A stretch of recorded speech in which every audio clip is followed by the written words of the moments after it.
Gloire à Dieu. Dieu est bon. Dieu est bon. Dieu est bon. Dieu est bon. Dieu est bon. Bonjour.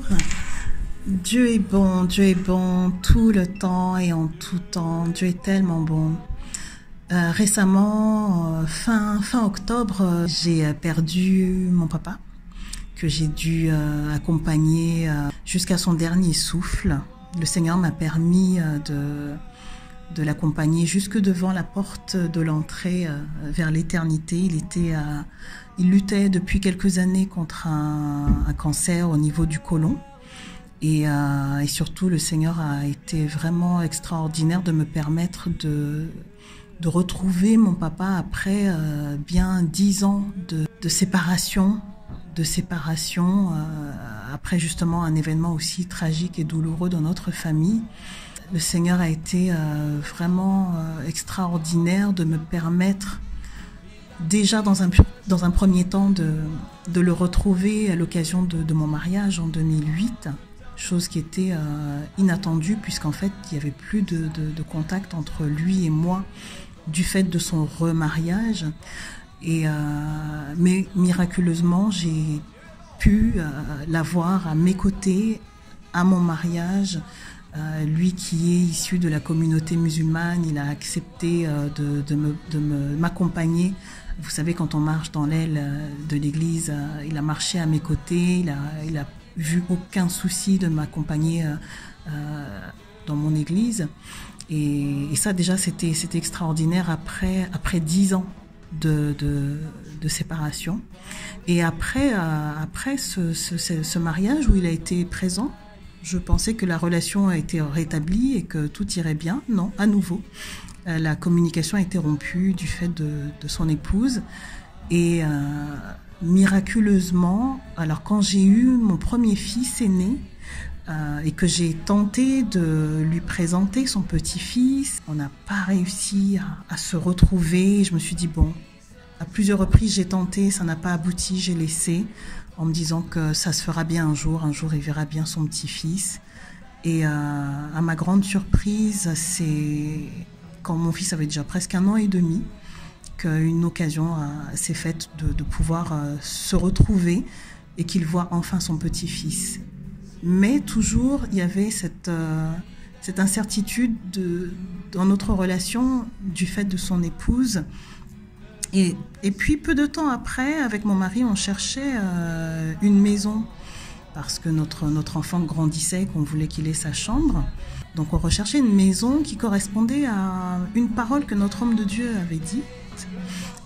Qui nous poussait à acheter une maison avec un espace pour accueillir une personne en situation précaire, mais un espace bien dédié pour que ça ne cause pas de gêne et de dérangement dans mon foyer.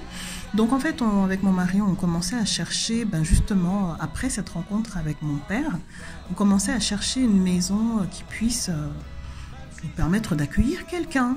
Mais à l'esprit, j'étais à 10 000 kilomètres de savoir qu'en réalité, c'est mon père qui viendrait habiter chez nous. Au départ, je pensais à des membres de ma famille. En parlant avec mon mari, il m'a dit non. Alors, je pensais à des membres de sa famille. En parlant avec lui, mon mari m'a dit non. J'ai dit, bon, Seigneur, il ne faut pas que ce soit un homme qui soit une occasion de chute pour moi, pour mon mariage. Il ne faut pas que ce soit une femme non plus pour que ce soit une occasion de chute pour mon mari dans notre mariage. Et finalement, quelques temps après tout cela, mon père sa relation avec son épouse a tourné de manière à ce qu'elle aille vers une séparation. C'était pas ma prière, hein. Mais dans cette situation-là, en fait, j'ai dit à mon père, écoute, tu viendras dans cet espace qu'on a commencé à rénover. Et il a pu emménager qu'1 an après, puisque les travaux, bien évidemment, ont pris un certain temps. Mais quelle joie pour moi, avec l'accord de mon mari, il a pu être accueilli. Et quelle joie pour moi d'avoir pu avoir mon père sous mon toit après tellement de difficultés à me relationner avec lui du fait de cette union. Donc, je me suis réjouie d'avoir pu l'accueillir pendant 8 années. Il a vécu avec nous pendant 8 ans, avec mon mari, notre fils aîné. Il a vu le deuxième naître. Et Et donc, toujours dans cette lutte au niveau de la maladie, du cancer, je l'ai vu dans tous ces aspects de souffrance, de lutte. Mais mon plus beau cadeau, c'est qu'il est venu avec nous à l'église pendant 6 ans. Pendant 6 ans, il a été avec nous, il a écouté la parole, il a écouté l'évangile. Et avec ses raisonnements, ses questionnements, mais ouvert à la personne de Jésus. Et surtout, là, donc récemment, le fin octobre, il nous a quittés, mais le Seigneur m'a permis de l'accompagner jusqu'au bout, jusqu'à ce qu'il rende son dernier souffle à l'hôpital. Bien sûr, ça a été douloureux de se dire que, waouh, surtout que maintenant, cette pièce chez moi, elle est vide. Il n'y a plus papa, que j'appelais régulièrement. Papa, j'y vais, hein. Et là, quand je rentre dans cette pièce, je réalise que waouh, il n'y est plus, quoi. C'est difficile, c'est douloureux au début, et puis après, on s'y fait. Qui devait aller se reposer. Et puis, surtout aussi, je rends grâce à Dieu parce qu'il y a 2 ans, lorsqu'il était hospitalisé, il a reçu de nombreuses visites de frères et sœurs de mon église, et 2 personnes ont pu l'emmener à confesser Jésus. Et ça, c'est mon plus beau cadeau, de me dire que, Seigneur, tu le dis dans ta parole, crois au Seigneur Jésus-Christ et tu seras sauvé, toi et ta famille. Il a entendu ta parole, en plus il a confessé Jésus, donc pour moi, il est avec toi. Mon cœur reste sur cette promesse et mon cœur est en paix. Et là, 4 mois après, c'est ma maman qui part. Mais le Seigneur m'avait préparé, puisque depuis décembre dernier, elle ne s'alimentait plus. Et je comprends qu'elle commence à être sur le déclin. Mais les jours, les semaines qui ont suivi, on a guetté, on a observé. Alors elle est en Guadeloupe, à 8000 km de distance de moi. Et donc régulièrement au téléphone avec les personnes qui s'occupaient d'elle, puisqu'elle était placée en famille d'accueil, étant donné qu'elle n'était plus en capacité de s'occuper d'elle. Elle avait 83 ans, presque 84. Donc les personnes qui s'occupaient d'elle, infirmières, etc., me rendaient régulièrement des comptes pour que je voie l'évolution de sa santé. Et je comprenais que le moment était proche. Donc c'est début mars qu'elle est partie paisiblement. Et c'est là que j'ai appris un mardi son décès. Alors là, ça y est, il faut gérer tout à distance avec les pompes funèbres, mais grâce à Dieu, déjà, l'été dernier, on avait pu aller la voir avec mon mari, les enfants. J'avais très fort ça à cœur, qu'on aille tous ensemble lui rendre visite, ce qui fait que mon cœur était en paix. Je n'ai pas été à ses obsèques physiquement parce que pour moi, l'important, c'était de l'avoir vue l'été dernier avec toute ma famille en vie, d'avoir passé du temps ensemble, 2 semaines ensemble, ça m'a réjoui. Et puis surtout le fait qu'elle soit sauvée. Elle avait donné sa vie à Jésus, elle avait pris les eaux du baptême en pleine mer en Guadeloupe. Et donc elle a connu Jésus, elle a pris les eaux du baptême, donc elle est avec Jésus. Ma paix est sur la promesse de Dieu.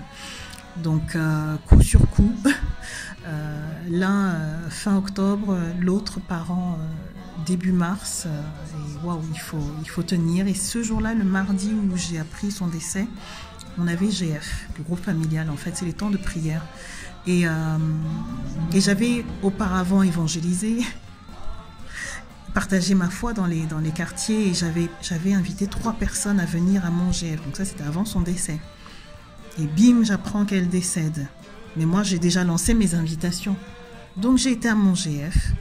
Une personne sur les 3 était présente. Et je n'ai rien dit aux personnes qui étaient là par rapport au fait que je venais de perdre ma maman. J'ai fait mon GF, j'ai partagé ce temps comme d'habitude. Et mon soulagement, ma consolation, c'était de voir ce monsieur. De voir ce monsieur qui est venu, qui en plus avait donné sa vie à Jésus le samedi où on avait évangélisé, donc juste avant, fin février.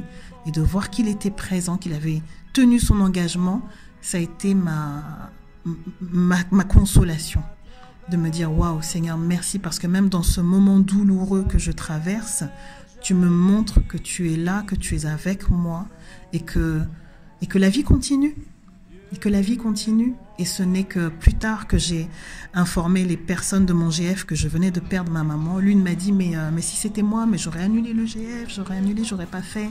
J'ai dit non, parce que j'avais des engagements avec 3 personnes. Et il y en a une qui est venue et ça a été ma joie.